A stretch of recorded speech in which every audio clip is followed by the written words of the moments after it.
Et yo tout le monde, c'est Hugo du Café des Mangas et aujourd'hui on se retrouve pour une nouvelle vidéo. Donc aujourd'hui je vais prendre un concept et je vais un peu le modifier. Donc ça va être un VS mais par équipe comme vous l'avez vu dans le titre. Donc je vais prendre grâce à cette publication sur Twitter de Ken Bun. Donc je vous invite aussi à aller voir ses vidéos sur YouTube qui sont très intéressantes. Donc je vais me servir de ces 4 teams pour moi dire quelle est la meilleure équipe, celle qui est la plus forte des 4. Donc je vais le faire en commençant par dire qui est pour moi la plus forte, et ensuite expliquer pourquoi. Mais avant de continuer, si ce concept vous plaît, n'oubliez pas de liker et de vous abonner pour nous soutenir, ça me ferait extrêmement plaisir. Et je vous souhaite donc bonne vidéo. Donc avant de commencer, on peut voir que les personnages ont été pris au meilleur de leur forme. Par exemple, Shiki jeune, on a Kaido et Big Mom qui sont âgés, donc au meilleur de leur forme. Gold Roger au meilleur de sa forme, et Barbe Blanche jeune par exemple, et Garp aussi. Donc on voit qu'ils ont été pris au meilleur de leur forme. Et ça c'est... On voit aussi Luffy et Barbe Noire qui sont actuellement, donc vraiment leur personnalité au moment où ils ont été le plus fort du manga. Donc pour moi l'équipe la plus forte est l'équipe A. Et je vais m'expliquer donc pourquoi. Donc en commençant en le faisant affronter par exemple avec l'équipe D par exemple. Qui pour moi l'équipe D est la moins forte des 4.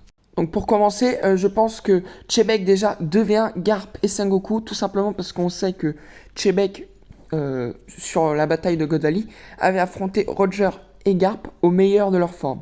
Et en sachant que Sengoku est moins fort que Roger, je pense que Chebek peut facilement tenir un 2v1 contre Garp et Sengoku, voire les battre, tout simplement. Ensuite, on peut faire Sabo contre Fujitora, et je pense que Fujitora gagnerait contre Sabo, en sachant que pour moi, le level amiral est un tout petit peu au-dessus du second de commandant de Yonko. Donc, après, ça dépend des seconds, mais voilà. Donc, pour moi, Fujitora bat Sabo. Mais après, si on veut rester un peu dans la logique des choses, on va dire que Fujitora est aussi éliminé du truc. Donc ensuite, on aurait Ryokugyu face à Kizaru, ce sont 2 amiraux et pour moi ils se valent, donc les 2 sont éliminés. Et pour terminer, on aurait ensuite Dragon, Shiki et Ben Beckman contre Luffy et Barbe Noire. Et je pense que ces 3-là, contre Barbe Noire et Luffy, c'est vite réglé. Je pense que même si Barbe Noire et Luffy sont très forts, je pense que les 3 restants peuvent les battre, en sachant que si Chebek arrive à battre Garp et Sengoku, il peut venir les aider derrière, donc je pense que c'est finito pipo. Donc ensuite on a Roger et Big Mom contre Chebek, et je pense que Chebek peut égaliser les deux, mais genre sans peut-être prendre une avance. Je pense qu'il a vraiment une égalité parfaite. En sachant que Roger et Garp ont battu Chebek, je pense que Chebek contre Roger et Big Mom, il y a égalité. Parce que je pense que Garp était quand même, étant jeune, plus fort que Big Mom actuellement. Ensuite, il y aurait Ben Beckman plus Ryokugyu contre Rayleigh.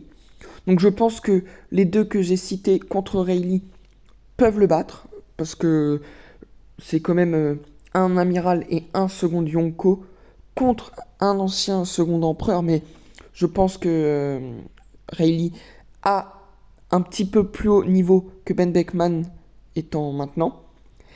Et en sachant qu'on rajoute un amiral, je pense que Rayleigh jeune perdrait. Et je pense qu'aussi après ce combat que Ryokugyu serait éliminé, mais que Ben Beckman serait encore en vie, mais avec un petit peu d'énergie on va dire. Donc ensuite je pense que Fujitora contre Aokiji se tiendrait, ça se tiendrait, mais on va dire que Aokiji serait un peu plus fort. Mais avec l'aide de Ben Beckman, je pense que les 3 s'annuleraient et les 3 mourraient on va dire au combat. Ensuite, on peut faire Shiki contre l'eau, et je pense que Shiki bat l'eau assez facilement, tout simplement.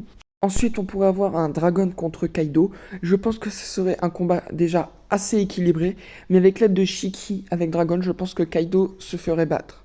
Du coup, l'équipe A gagnerait encore avec 2 survivants ou un truc comme ça. Du coup, nous avons vu que l'équipe A restait plus de survivants quand ils ont affronté l'équipe D que l'équipe B. Donc du coup, l'équipe B est logiquement plus forte que l'équipe D.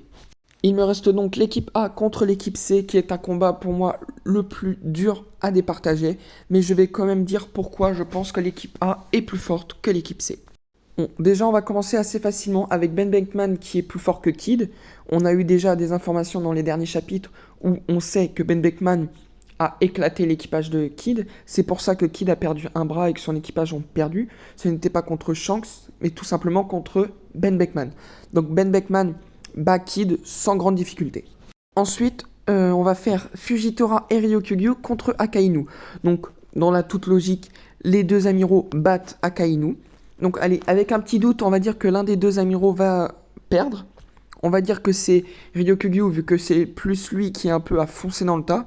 Donc du coup, Ryokugyu et Akainu sont out. Donc ensuite, on fait Fujitora plus Shiki plus Ben Beckman contre Shanks. Donc dans la toute logique, même si Shanks est très très fort, les trois contre lui le battraient. Mais je pense qu'il y aurait quand même un survivant dans les trois. Bon, pas Fujitora, vu qu'il était déjà, on va dire, entamé contre Akainu. Et je pense que c'est Shiki qui survivrait, vu que c'est le plus fort des trois. Donc du coup, je pense que Shiki survivrait, mais que Shanks, Fujitora et Ben Beckman perdraient dans le combat. Ensuite, nous faisons Dragon plus Shiki contre Barbe Blanche.